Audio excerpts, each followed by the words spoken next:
Assalamualaikum warahmatullahi wabarakatuh. Saya Evrilia Nadifa dengan NIM 22129144 dari Prodi Pendidikan Guru Sekolah Dasar kelas 22 BB06. Kali ini saya akan menjelaskan materi mengenai tsunami dan badai di Indonesia untuk memenuhi tugas konsep dasar bumi antariksa dan kimia yang diampu oleh Ibu Dr. Insinyur Hajah Rizda Amini MP. Langsung saja kepada materi yang pertama, yaitu mengenai tsunami. Tsunami adalah rangkaian gelombang ombak raksasa yang timbul karena adanya pergeseran di dasar laut. Kecepatan gelombang tsunami bergantung pada kedalaman laut. Menurut Kamus Besar Bahasa Indonesia, tsunami adalah gelombang laut dahsyat atau gelombang pasang yang terjadi karena gempa bumi atau letusan gunung api di dasar laut. Untuk jenis-jenis tsunami, yang pertama ada tsunami lokal.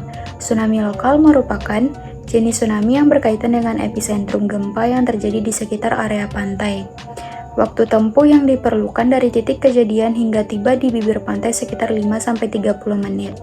Tsunami lokal berdampak cukup besar karena gelombangnya sangat terasa meski telah mencapai area daratan. Untuk jenis tsunami yang kedua itu tsunami regional. Tsunami regional adalah jenis tsunami yang 10 kali lebih besar dari tsunami lokal. Tsunami ini bisa mencapai jarak kurang lebih 100 hingga 1000 km dari titik terjadinya. Biasanya waktu yang dibutuhkan gelombang mencapai daratan cukup lama. Untuk jenis tsunami yang ketiga adalah tsunami jarak. Tsunami jarak biasanya disebut juga ocean-wide tsunami atau tele tsunami yang merupakan tsunami destruktif. Artinya, jarak tempuh yang bisa dicapai terhitung dari titik tsunami bawah laut melebihi 1000 km dengan setidaknya butuh waktu 3 jam untuk tiba di daratan. Yang keempat, tsunami meteorologi.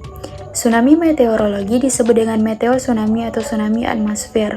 Merupakan tsunami yang disebabkan adanya gangguan pada atmosfer atau meteorologi seperti gelombang gravitasi atmosfer, lompatan tekanan, angin topan, seluruh depan badai, dan sebagainya. Untuk jenis yang kelima yaitu mikrotsunami. Mikrotsunami adalah jenis tsunami yang memiliki ukuran sangat kecil sehingga akan sulit untuk diketahui dengan mata telanjang atau visual. Meski begitu, tsunami ini cukup berbahaya karena sulit terdeteksi. Selanjutnya mengenai penyebab tsunami. Yang pertama itu gempa bumi. Gempa bumi dapat diikuti oleh gelombang tsunami jika pusat gempa berada di dasar laut dan kedalaman pusat gempa kurang dari 60 km. Yang kedua, letusan gunung berapi. Letusan gunung berapi menyebabkan terjadinya gempa vulkanik. Penyebab letusan gunung berapi di dasar laut menyebabkan tsunami dahsyat. Yang ketiga, longsor bawah tanah. Berpengaruh pada pergerakan volume air mendadak dan pada skala tertentu yang menyebabkan tsunami. Beberapa longsor di dasar laut bisa disebabkan oleh gempa bumi. Longsor di sepanjang continental scoop atau suatu lereng di dasar laut yang menjadi sisi sebagian besar garis pantai yang menjadi sumber terjadinya tsunami yang dihasilkan oleh gempa bawah laut. Yang keempat, hantaman meteor. Hantaman meteor yang jatuh ke permukaan laut dapat menyebabkan ketidakseimbangan lempeng laut yang mengakibatkan gempa dan tsunami yang sangat besar.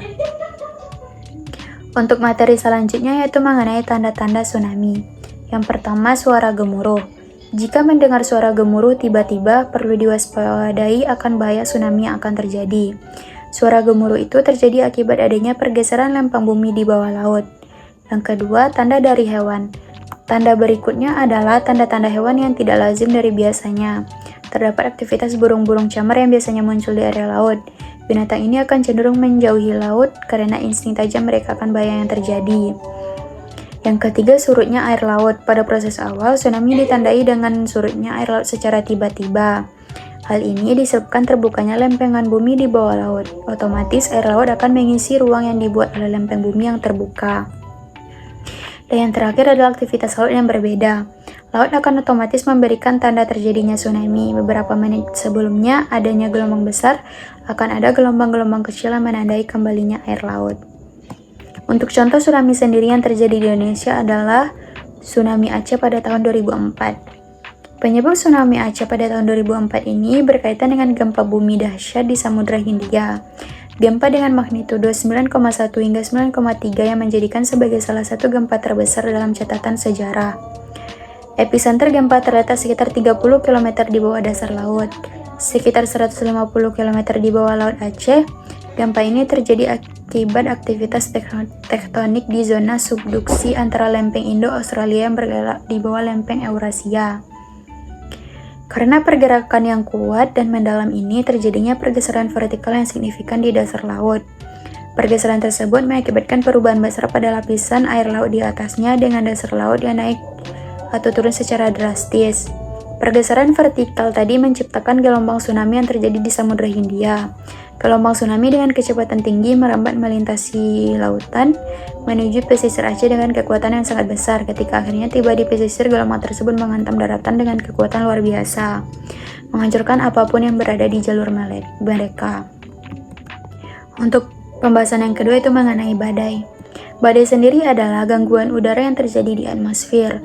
Badai biasanya menyebabkan cuaca buruk, ditandai oleh angin kencang, kilat, guntur, dan hujan lebat. Badai terjadi ketika pusat daerah tekanan minimum berkembang dan dikelilingi oleh udara bertekanan maksimum. Kombinasi dua kekuatan yang saling bertentangan ini dapat menimbulkan angin dan awan badai. Penyebab terjadinya badai yang pertama, tingginya suhu permukaan air laut. Penyebab terjadinya badai yang paling umum adalah tingginya suhu permukaan air laut. Permukaan air laut yang memiliki suhu yang tinggi akan kontras dengan suhu yang ada di bawah permukaan laut atau suhu di dalam air. Hal inilah yang akan memicu terjadinya badai seperti pada kasus penyebab terjadinya angin topan. Penyebab yang kedua itu perubahan yang terjadi di atmosfer bumi. Suhu permukaan air laut yang tinggi mengakibatkan perubahan di lapisan atmosfer bumi. Perubahan ini menghasilkan energi seperti kemunculan petir dan badai. Untuk proses terjadinya badai sendiri, yang pertama, kondisi udara lembab. Badai yang terjadi diawali dengan kondisi udara sebagai sumber utama dari energi penggerak badai. Kandungan uap air yang mengembun di udara lembab akan bergerak ke atmosfer yang sifatnya lebih dingin dari permukaan bumi. Pada proses kondensasi, uap air melepaskan panasnya. Yang kedua, munculnya energi penggerak. Badai di atmosfer, energi panas yang dilepaskan oleh uap air terkumpul menjadi energi penggerak badai. Proses ini terjadi di atmosfer bumi. Selain udara lembab, lautan yang hangat, adanya gangguan cuaca dan angin yang bergerak naik membawa udara lembab juga mempengaruhi munculnya energi ini. Yang ketiga, terjadinya angin kencang. Apabila unsur-unsur tersebut di atas berlangsung cukup lama, maka hal ini akan membentuk terjadinya angin kencang, gelombang laut yang tinggi, hujan deras, serta banjir yang mengikuti peristiwa badai. Untuk faktor yang mempengaruhi terjadinya badai, yang pertama adalah suhu air laut yang tinggi. Suhu air laut hingga kedalaman 50 meter lebih dari 26,5 derajat Celcius. Perairan yang hangat menjadi sumber energi dari badai. Jika badai bergerak ke daratan atau ke perairan yang dingin, kekuatan badai akan melemah secara drastis. Untuk faktor yang mempengaruhi yang kedua adalah suhu atmosfer yang menurun drastis. Seiring dengan meningkatnya ketinggian, penurunan suhu tersebut tidak memungkinkan terjadinya perpindahan kelembapan udara secara konveksi. Aktivitas badai petir mendorong uap air untuk melepaskan kandungan panasnya. Untuk yang ketiga, jarak minimum 500 km dari Khatulistiwa. Proses terjadinya badai ini berlangsung di daerah sekitar garis lintang 0 derajat atau garis Khatulistiwa. Namun tidak terlampau dekat. Proses terjadinya badai akan berlangsung pada jarak minimum 500 km dari garis Khatulistiwa. Yang keempat, kelembapan udara yang tinggi pada atmosfer.